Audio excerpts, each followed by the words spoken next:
یہ تباہ ہو جائے گا روحانی طور پر۔ اگر یہ گند دیکھنے میں الجھ گیا تو امام شافعی کا فتویٰ ہے جس کی نظر گندی ہوتی ہے اس کا حافظہ کمزور ہوتا ہے، وہ کوئی بڑا کام نہیں کر سکتا، وہ نفسیات کا مریض ہو جاتا ہے جو گندی نظر والا آدمی ہوتا ہے۔ ہمیں پتہ ہی نہیں کہ ہمارے مسائل اصل میں ہیں کیا۔ تو 40 دن جنگل میں روتے رہے، 40 دن۔ محبوب سارا کچھ جانتے تھے پر خاموش رہے۔ حضرت جبریل امین حاضر ہوئے، عرض کی یا رسول اللہ آپ کا وہ غلام رو رہا ہے۔ رب کہتا اسے بلا لے، میں نے اس کا گناہ معاف کر دیا ہے۔ تو نبی پاک صلی اللہ علیہ وسلم نے حضرت مولا علی شیر خدا اور جناب سلمان فارسی کو بھیجا، فرمایا فلاں جگہ ہے لے آؤ۔ کہتے ہیں جب ہم گئے تو 2 پہاڑوں کے درمیان جناب سال بعد تڑپ کے رو رہے، ہمیں دیکھ کے اور روئے۔ کہنے لگے علی میرے بارے میں کوئی آیت تو نہیں نازل ہو گئی؟ تو کہا نہیں، چل حضور نے بلایا ہے۔ کہا اچھا حضور کہتے کیا تھے، فرماتے کیا تھے؟ کہا پتہ نہیں لیکن بلایا ہے۔ کہتے ہیں جب ہمارے ساتھ چلنے لگے مسجد نبوی قریب آئی تو کہنے لگے علی بہت بڑا گناہ کر بیٹھا ہوں، نظریں میلی ہو گئی، وضو نہیں آنکھوں کا، مجھے ڈائریکٹ نہ لے کے جاؤ حضور کے پاس۔ جب نبی پاک نماز کی نیت باندھ لینا پھر میں جاؤں گا، میں پیچھے کھڑا ہو جاؤں گا حضور کے۔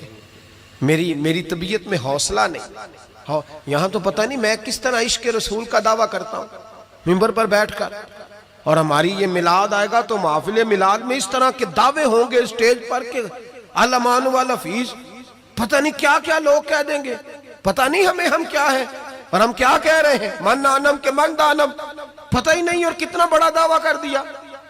کہ میرے اندر طاقت نہیں سامنا کرنے۔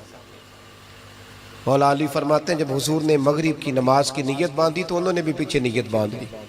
اتفاق کی بات یہ کہ حضور نے پہلی رکعت میں سورہ انفطار پڑھنی شروع کر دی، اذا السماء انفطرت واذا الکواکب انتصرت واذا البحار فجرت۔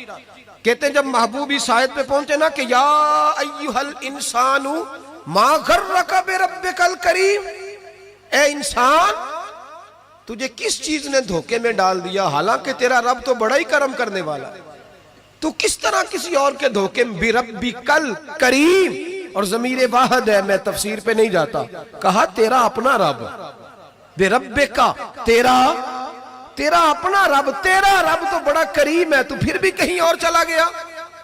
جب یہ آیت سنی تو پیچھے چیخ ماری، بے ہوش ہو کے گر گئے، گھر والے گھر لے گئے۔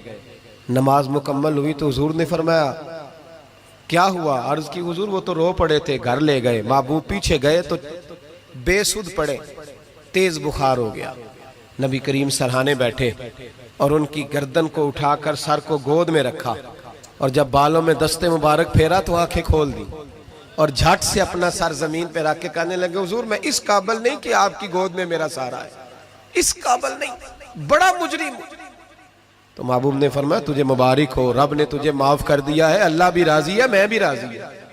اب حضور کے قدموں کے قریب آئے تو کہنے لگے حضور آپ راضی ہیں؟ کہا راضی ہوں۔ فرمایا پھر میرے لیے دعا کریں، اللہ اسی رضا میں مجھے قبول کر لے۔ بس یہ بات ہوئی تھی، انہوں نے کلمہ پڑھا تو روح پرواز کر گئی۔ پرواز میرے بھائی احساس پیدا کر، یاد رکھیں اگر روحانی زندگی صحیح نہیں نہ ہوگی، یاد رکھ لیں کسی کا کوئی نقصان نہیں، سارے